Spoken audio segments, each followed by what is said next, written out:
candidate for the position of mayor. May we ask Honorable Vico Soto.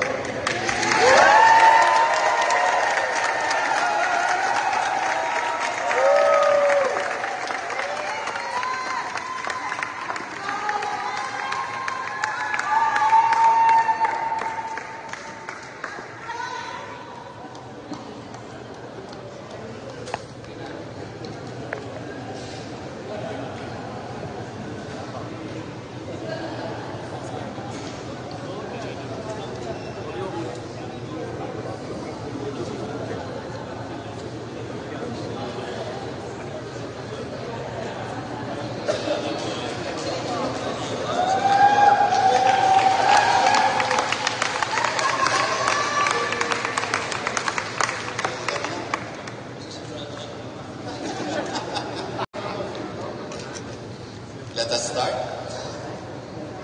We, the undersigned members of the City Board of Canvassers, do hereby certify under oath that we have duly canvassed the votes cast in 519 cluster precincts for the candidates therein for mayor in the election held on May 12, 2025. That after such canvass, it appears that Vico Soto garnered 351,392 votes.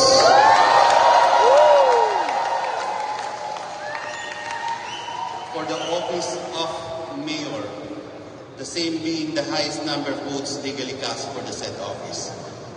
On the basis of the foregoing, we hereby proclaim the above-named winning candidate as the duly elected mayor of Pasig City.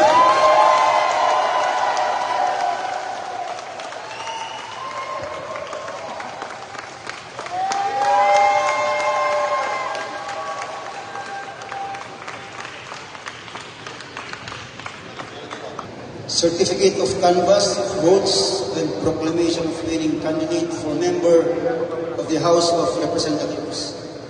On this May 12, 2025 national, local, and parliamentary elections, May 12, 2025. We, the undersigned members of the City Board of Canvassers, do hereby certify under oath that we have duly canvassed the votes cast in 519 clustered precincts for the candidates therein for member of House of Representatives in the elections held on May 12, 2025. Attached hereto and forming part hereof is a statement of votes by precincts garnered by each candidate for the office of member of House of Representatives.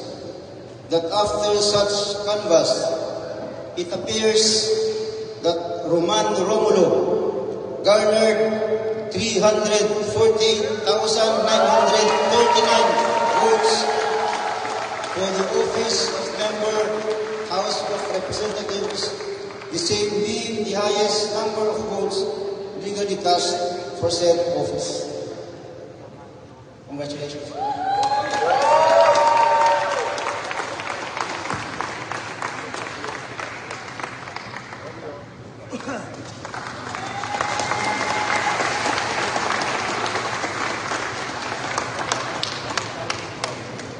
We, the undersigned members of the City Board of Canvassers, do hereby certify under oath that we have duly canvassed the votes cast in 519 clustered precincts for the candidates therein for Vice Mayor in the elections held on May 12, 2025. Attached hereto and forming part hereof is a statement of votes by precincts as garnered by each candidate for the office of the Vice Mayor.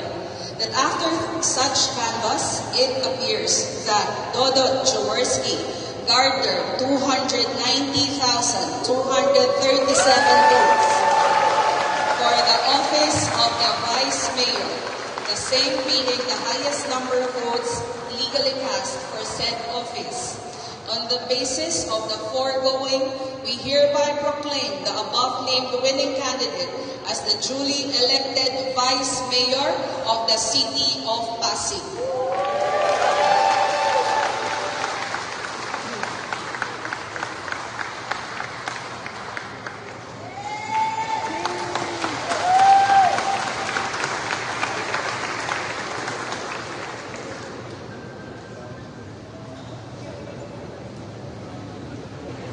We, the undersigned members of the City Board of Canvassers, do hereby certify under oath that we have duly canvassed the votes cast in 210 cluster precincts for the candidates therein for members ng Sangguniang Panglungsod in the elections held on May 12, 2025. Attached hereto and forming part hereof is a statement of votes by precincts garnered by each candidates.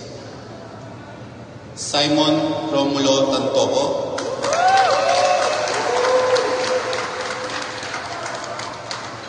Total number of votes garnered, 105,593. Pico Rustia, 101,607. Pao Santiago, 89,666. Volta de los Santos, 85,941. Consi Eric Gonzalez, 73,638. And Coach Paul Sinoga, 71,000.